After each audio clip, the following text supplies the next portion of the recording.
ہم نے کوئی جواب صرف عمر کو تھوڑا دینا ہے؟ عمر کو تو دنیا میں جواب دینا ہے. عمر کے ساتھ جھوٹ بھی بول لیں گے، ہو سکتا ہے حساب کتاب چل جائے، لیکن عمر کا خدا تو دیکھ رہا ہے، جواب عمر کے خدا کو بھی دینا ہے. اور مجھے ڈر یہ لگتا ہے کہ اگر عمر سے بچ بھی گئے تو عمر کے خدا سے نہیں بچیں گے.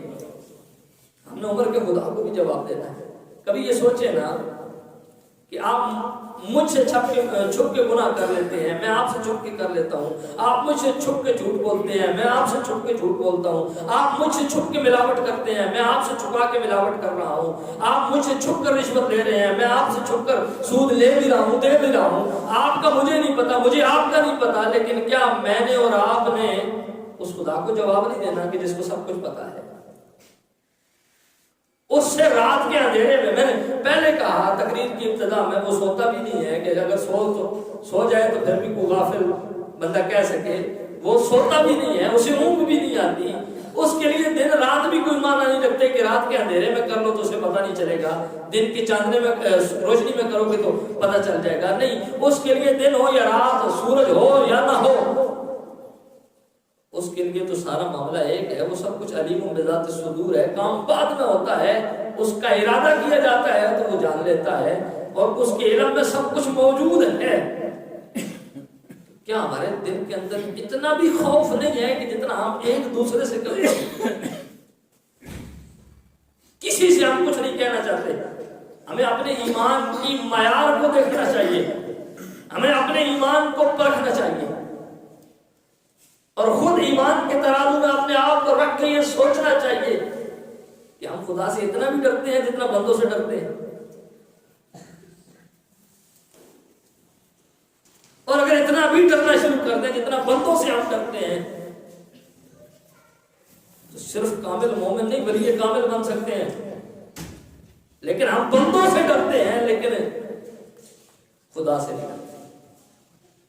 خدا کا خوف ہمارے دل کے اندر نہیں. تو وہ بیٹی کہنے لگی، ماں اگر عمر سے بچ بھی گئے، عمر کو پتہ نہ بھی چلا، تو جو عمر کا خدا ہے اس کو حساب تو نے بھی دینا ہے، میں نے بھی دینا ہے، جواب تو بھی دے گی، میں بھی دوں گی. اور اگر عمر کے خدا نے پکڑ لیا تو کیا خیال ہے تو اور میں بچ جائیں گے؟ اس نے کہا پانی نہیں ملایا. ماں ضد کرتی رہی، اس نے کہا نہیں ملا.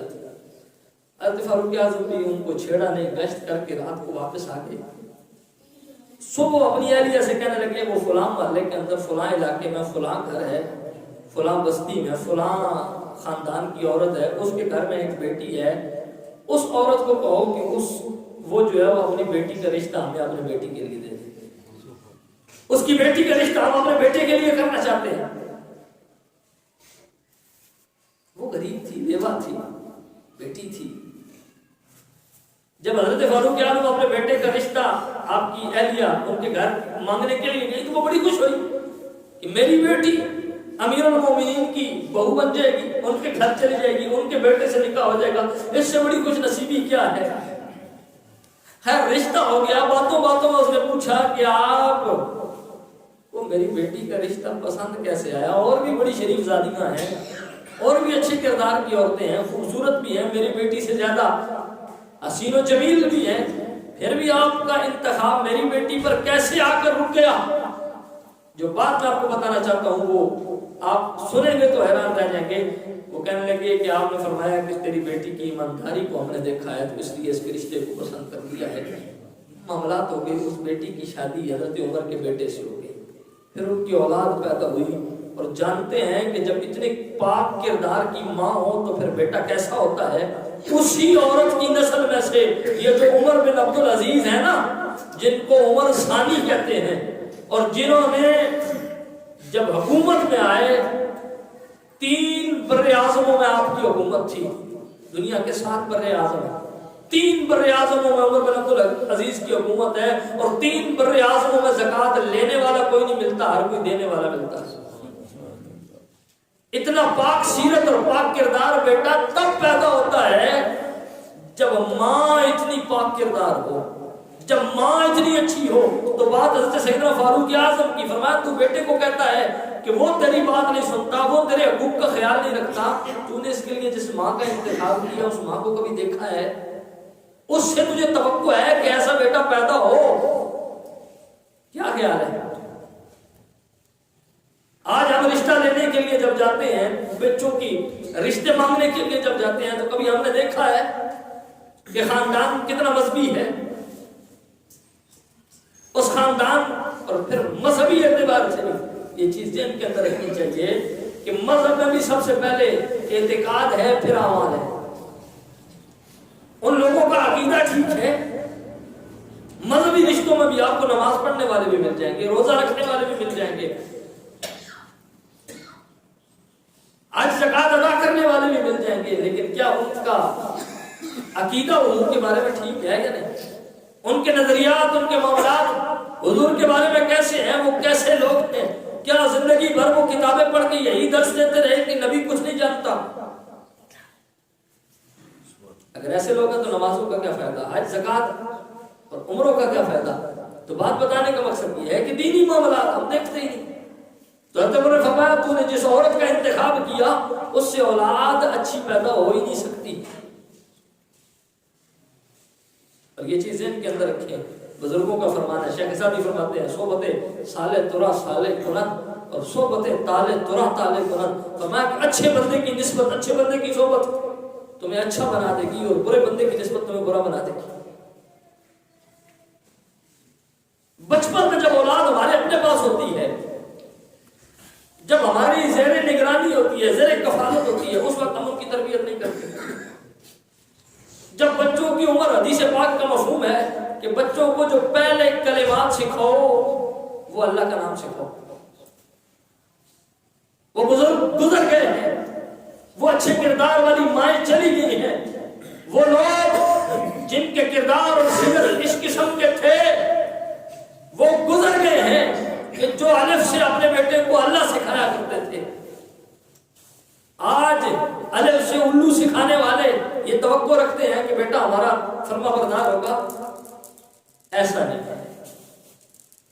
آج بچہ زبان پر سیدھے کرتا ہے، ٹوئنکل ٹوئنکل لٹل سٹار ہم اسے پہلے یاد کروا دیتے ہیں، کبھی اس کو مصطفیٰ کی نعت یاد کروا کے دیکھو تو صحیح، کبھی حضور کے دین کا غلام اس کو بنا کے دیکھو تو صحیح۔ 7 سال کی عمر تک بچے کو یہ پتا ہوتا ہے کہ پینٹ کس طرح اتارنی ہے، شرٹ کس طرح پہننی ہے، واش روم میں کس طرح بیٹھنا ہے، یہ سارے معاملات اسے پتا ہے۔ لکھنا کس ہاتھ سے ہے، کس طریقے سے لکھنا ہے، لیکن اس بچے کو یہ نہیں پتا ہوتا کہ کھانا کھانے سے پہلے دعا کون سی پڑھنی ہے، نہیں جانتا۔ اس بچے کو نہیں پتا کہ کلمہ شہادت کیا ہے، کلمہ طیب کیا ہے، لیکن مصیبت یہ ہے کہ جس کا ہے اگر اس کو نہیں جاتا تو وہ اس کو کیا پڑھائے گا۔ ایک وہ وقت تھا کہ ماں اتنے پاک کردار تھی، جب حضرت بابا فرید کے والے سے پوچھا گیا نا کہ بھئی حضرت فرید مسعود گنج شکر مسجد سے نکلتے ہی نہیں ہیں، اور عورتوں نے کہا بھئی ہمارے بیٹے تو مسجد کی طرف جاتے نہیں ہیں اور تیرا فرید مسجد میں ہی رہتا ہے۔ یہ ماں کا بڑا اثر ہوتا ہے۔ کلندر لاہوری اقبال نے کہا تھا کہ یہ فیضان نظر تھا یا کہ مکتب کی کرامت تھی، سکھائے کس نے اسماعیل کو آداب فرزندی۔ فرمایا وہ اسماعیل جو باپ کا ہر حکم مان رہا ہے، ابھی تو عمر کے اس چھوٹے حصے میں تھا، باپ کہتا ہے رب نے کہا تجھے ذبح کرنا ہے، کہتا ابو جی ٹھیک ہے جو رب نے کہا وہ کرنا۔ باپ نے کہا مجھے خواب آیا، یہ نہیں کہا تو خواب خیال ہوتا ہے، چھوڑ تو بوڑھا ہو گیا ہے، تیری عمر کے اس حصے میں پتہ نہیں تو کیا کیا سوچتا رہتا ہے، دن کو جو سوچتا ہے رات کو خواب آ جاتا ہے۔ نہیں کہا ابو جی آپ کا خواب نہیں ہے، میرے رب کا حکم ہے۔ اس بیٹے چھوٹے سے بیٹے کو نبی اگرچہ کلمات ہوتا ہے لیکن اس کی تربیت کرنے والی جو ماں ہے اس کے اندر اس کا بھی کمال ہے۔ فرمایا اقبال کہتا ہے وہ فیضان نظر تھا یا کہ مکتب کی کرامت تھی، سکھائے کس نے اسماعیل کو آداب فرزندی۔ فرمایا سیدہ حاجرہ کو بھی کریڈٹ دو نا، جس نے اس بچے کو سکھایا ہے کہ باپ سے کرنی ہے تو کس طریقے سے، رب کے حکم کے سامنے سر جھکانا ہے تو کس طریقے سے۔ فرمایا اگر رب کا حکم ہے تو پھر باپ کو کہا کہ پھر دیر نہ لگو، ابو جی پھر دیر نہ لگو۔ اور یہ بیٹا کہہ رہا ہے، تاریخ کی کتابیں اٹھائیں، بیٹا کہہ رہا ہے جب حضرت ابراہیم نے چھری رکھی نا گردن پر تو بیٹا کہنے لگا ابو جی آپ اپنی آنکھوں پہ پٹی باندھ لیں، میرے ہاتھ اور پاؤں باندھ لیں۔ اور بیٹا ہاتھ اور پاؤں باندھنے کی کیوں ضرورت ہے جب تو خود لیٹ گیا ہے، یا تو تم کو مزاحمت کرتا پھر نہ زبردستی کرتا، مجھے آنکھ بند کرنے کی کیا ضرورت ہے جب میں خود راضی ہوں اس مالک کی رضا پر۔ فرمایا ابو جی بات راضی ہونے کی نہیں ہے، بات میرے لیٹ جانے کی نہیں ہے، بات یہ ہے کہ میں ہوں تو بیٹا ہوں، کہ بیٹا باپ بیٹے کی گردن پر چھری چلا رہا ہے تو کہیں میری قربانی ضائع نہ ہو جائے رب کی بارگاہ میں، اس لیے آنکھوں پر پٹی باندھ لیں، جو کچھ کرتے رہے آپ دیکھیں نہیں۔ اور میں اپنے ہاتھ باندھنے کو لیے کیوں کہتا ہے؟ تو نے تو کوئی نافرمانی نہیں کی، خود لیٹ گیا ہے اور کہتا ہے گردن پہ چھری۔ تو میں اپنے ہاتھ اس لیے باندھ لوں کہ ظاہری بات ہے انسانی جسم کا تقاضا ہے جب چھری چلے گی میرے اعضاء ہلیں گے تو صحیح نا، میں ہاتھ پاؤں ماروں گا تو صحیح، یہ نہ ہو کہ کوئی بے ادبی سے میرا ہاتھ آپ کے منہ پر نہ لگ جائے، آپ کے جسم کے کسی حصے میں اتنا سختی سے میرا ہاتھ یا پاؤں نہ لگ جائے کہ آپ کی بے ادبی ہو جائے، اس لیے ہاتھ بھی باندھ لے، پاؤں بھی باندھ لے، اپنی آنکھوں پہ پٹی بھی باندھے۔ یہ اسماعیل کو کس نے چیزیں سکھائی تھی؟ کلندر لاہوری کہتا ہے یہ ہاجرہ کی گود کا اثر تھا، یہ اس گود کی تربیت تھی۔ اگر ایسی مائیں آج بھی میسر آ دیں، شیکسپیئر ایک بہت بڑا وہ تاریخ دان گزرا ہے انگریزوں کے اندر، اس نے کہا قومیں عظیم تب بنتی ہیں جب مائیں عظیم ہوتی ہیں، قومیں پاک کردار تب بنتی ہیں جب مائیں پاک کردار ہوتی ہیں۔ اور اس نے دنیا کو چیلنج کیا، اس نے کہا اچھے کردار کی مائیں تم مجھے لا کر دے دو، شہید اور غازی بیٹے تمہیں میں لا کر دوں گا، اچھی قوم بنا کے میں تمہیں دے دوں گا۔ آج تم شکوہ کرتے ہو کہ قوم اچھی نہیں ہے، کوئی بددیانت ہے، کوئی جھوٹ بولتا ہے، کوئی رشوت دیتا ہے، کوئی سود کھاتا ہے، کوئی جناب کسی کا گلا کاٹ رہا ہے، کوئی پڑوسی کے حق دبا رہا ہے، کوئی بہنوں کا حق دبا کے بیٹھا ہے، کوئی ماں باپ کی نافرمانی کر رہا ہے، کوئی جو ہے اولاد کے ساتھ برابری کے معاملات نہیں کر رہا۔ فرمایا یہ سارے شکوے دور ہو جائیں گے، یہ سارے انسان کے پتر بن جائیں گے اگر ان کی مائیں ٹھیک ہو جائیں۔ فرمایا مائیں اچھی تم لے ہو، یہ غیر مسلم کہہ رہا ہے، مائیں اچھی تم لے ہو بچے اچھے پیدا کریں گی، یہ خود میں کہتا ہوں۔ پھر ان کی گود میں اسی لیے تو ماں حضرت آمنہ جیسی ہو تو بیٹا حضرت جناب محمد مصطفیٰ جیسا پیدا ہوتا ہے نا، ماں حضرت فاطمہ ام الخیر جیسی ہو تو تب بیٹا غوث اعظم بنتا ہے نا۔ اور اگر ماں سیدہ طیبہ طاہرہ جس کے ایک بال کو دور کی بات جس کے دوپٹے کو بھی کتنی اعلیٰ حضرت نے ادب کی انتہا کر دی، یہ نہیں کہا کہ ان کا سر سورج نے نہیں دیکھا، چاند نے نہیں دیکھا، یہ نہیں کہا ان کے کپڑے اور ان کا جسم چاند نے نہیں دیکھا، ان کے ہاتھوں کو چاند نے سورج نے نہیں دیکھا، اور یہ بھی نہ دیکھے تو یہ بھی بڑے کمال کی بات ہے۔ فرمایا ان کا جسم تو دور کی بات، ان کے بال تو دور کی بات، وہ جو سر پر دوپٹہ رکھتی تھی وہ بھی کبھی سورج نے نہیں دیکھا، جن کا آنچل نہ دیکھا مہوبیر نے۔ فرمایا ان کی عظمت اور ان کی رفعت کا یہ عالم ہے کہ وہ اتنی پاک کردار مائیں تھیں کہ ان کے سر پر جو اوڑھنیاں ہوتی تھی، جو دوپٹے ہوتے تھے، بال تو دور کی بات وہ بھی کبھی چڑھے ہوئے سورج میں نہیں نکلی تاکہ کوئی ان کا دوپٹہ بھی نہ دیکھ لے، تاکہ ان کی چادر پر بھی کسی کی نظر نہ جائے۔ تو پھر ان کے بیٹے حسن و حسین بنتے ہیں، ان کے بیٹے پاک کردار کے مالک بنتے ہیں۔ تو دوستان محترم، حضرت بابا فرید کی والدہ سے جب سوال کیا گیا تو فرمایا اصل میں یہ سارا کمال فرید کا نہیں ہے، اس کا بھی ہے، لیکن جب سے فرید پیدا ہوا ہے میں نے دودھ ایسے پلایا ہے کہ کبھی بغیر وضو کے میں نے فرید کو دودھ نہیں پلایا۔ سبحان اللہ۔ حضور نے فرمایا کہ یہ چیز ہونی چاہیے کہ ماں اچھی ہو بچے کی اور ماں با کردار ہو۔ فرمایا کہ وَيُحْسِنُ مُرْضِعَهُ، کہ اس کی جو والدہ ہے اس کو دودھ پلانے والی والدہ ہو یا دائی ہو، جو بھی ہو دودھ پلاتی ہے اس کو، وہ اچھی ہو۔ تو فرمایا میں نے اس کو کبھی بغیر وضو کے دودھ نہیں پلایا۔ تو اب اگر یہ مسجد سے نہیں نکلتا تو اس کے اندر میرا بھی کچھ حصہ ہے۔ اگر میں اس کو گانے سن کے دودھ پلاتی تو پھر یہ مسجدوں میں نہیں، یہ سنموں کے اندر ملتا، پھر یہ بھی حیائی کے کام کرتا ہوا نظر آتا۔ آج جو مسجد سے نکلتا نہیں ہے اس کے اندر ہمارا بھی کچھ حصہ ہے۔ تو دوستان محترم، جب اس طرح کی مائیں تھیں، ان کے کردار اس طرح کے تھے۔ حضرت سیدنا امام حسن کی بات کر کے میں اپنی بات کو سمیٹ رہا ہوں، آخری بات کروں گا۔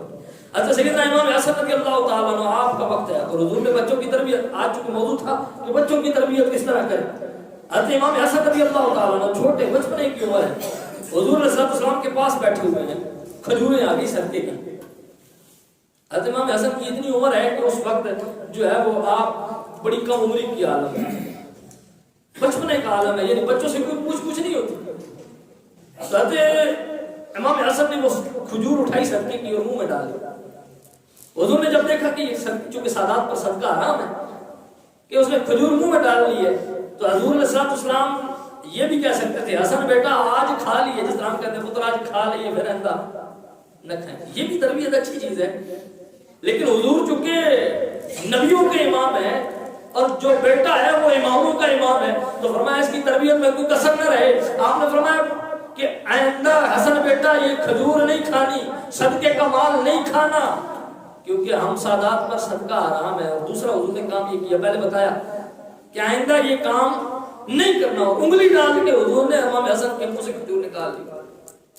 نبی نکالتے تو بتا دیا تھا آئندہ نہ کھاتے، کوئی بیٹے وہ آپ کے بیٹوں جیسے میرے بیٹوں جیسے تو نہیں تھے، لیکن بتا دیا، نکال کے بتا دیا کہ اولاد کو جب خود حرام سے دور رکھو گے تو پھر اولاد پاک کردار اور صاف کردار ہوگا، اور جب ماں کا اچھا کردار ہو۔ ایک مرتبہ چند مزدور وہ پتھر توڑنے کا کام کر رہے تھے، حضرت سیدنا عباس بن منبہ رضی اللہ تعالیٰ عنہ آپ کے پاس گئے اور آ کر کہنے لگے کہ جناب یہ جو جتنی مصیبتیں ہم پر آئی ہوئی ہیں، کیا پہلے لوگوں پر بھی ایسی مصیبتیں تھیں یا صرف ہم پر ہیں؟ تو وہ کہنے لگے کہ جتنی پہلے لوگوں پر مصیبتیں تھیں ان کے مقابلے میں تم اگر اپنی مصیبتیں دیکھو تو بالکل ایسی ہی ہیں جس طرح آگ کے مقابلے میں دھواں ہوتا ہے۔ تمہاری مصیبتیں تو دھوئیں کی حیثیت رکھتی ہیں، ان کی مصیبتیں آگ کی حیثیت رکھتی تھی۔ وہ کہنے لگے، انہوں نے پھر بنی اسرائیل کا ایک واقعہ سنایا۔ وہ کہنے لگے بنی اسرائیل کی ایک عورت تھی، اس کے 7 بیٹے تھے۔ یہ تربیت، ماں کی تربیت کیسی ہوتی ہے، اور پھر بچے پھر آگے سے کیسے نہیں ہوتے ہیں۔ پھر اس عورت کے 7 بیٹے تھے، اور اس وقت کا جو بادشاہ تھا وہ ظالم تھا، جابر تھا، غیر مسلم تھا۔ وہ اپنے رعایا کو، اپنے لوگوں کو خنزیر کا گوشت کھانے پر مجبور کیا کرتا تھا۔ وہ لوگوں کو پکڑتا، مجبور کرتا، کھاتے تو ٹھیک ہے، نہ کھاتے تو مار دیتا۔ بادشاہ کے اطاعت میں وہ عورت بھی اور اس کے بیٹے بھی آ گئے۔ بادشاہ نے اس کے بچوں کو بھی، اس عورت کو بھی پکڑ لیا۔ اب اس نے، بادشاہ نے اس عورت سے مطالبہ کر دیا کہ اپنے بچوں کو کہو کہ یہ گوشت کھائیں، وگرنہ ان کو میں مار دوں گا۔ عورت نے کہا تیرے سامنے کھڑے ہیں، کیا اگر کوئی مانتا ہے تیری بات؟ اس نے سب سے بڑے بیٹے سے کہا کہ یہ خنزیر کا گوشت کھا، نہیں تو میں مار دوں گا۔ اس نے کہا جب میرے رب نے حرام کر دیا تو میں نہیں کھا سکتا۔ کاش آج ہمارے بیٹے بھی، لیکن اگر باپ کہتا تو پھر بیٹے بھی کہتے نا، اگر ماں کہتی تو بیٹے بھی کہتے۔ کاش بیٹے ہمارے بھی کہتے کہ ابا جی سود کما کے لائے ہیں، سود میرے نبی کی شریعت میں حرام ہے، ہم نہیں کھائیں گے۔ باپ سے کہتے ہیں کہ ابو جی آج کسی غریب کی جیب مار کے رشوت لے کے آئے ہیں، آج ہم کھانا نہیں کھائیں گے آپ کے رشوت کے پیسوں سے۔ لیکن نہیں، نہ بیٹے پوچھتے ہیں، نہ باپ بتاتا ہے، نہ باپ سے پوچھنے کی ضرورت پڑتی ہے۔ تو وہ ماں اس بیٹوں کی تربیت اس طرح کی، اس نے کہا بیٹا کہنے لگا میں خنزیر کا گوشت نہیں کھاؤں گا کیونکہ میرے رب نے حرام کر دیا ہے۔ اس نے کہا اگر تو نہیں کھائے گا تو میں تجھے مار دوں گا۔ اس نے کہا مار دینا کہ تو طاقتور کر سکتا، مار دے۔ اس نے اس کے ہاتھ کاٹ دیے، ظلم کیا، مار دیا۔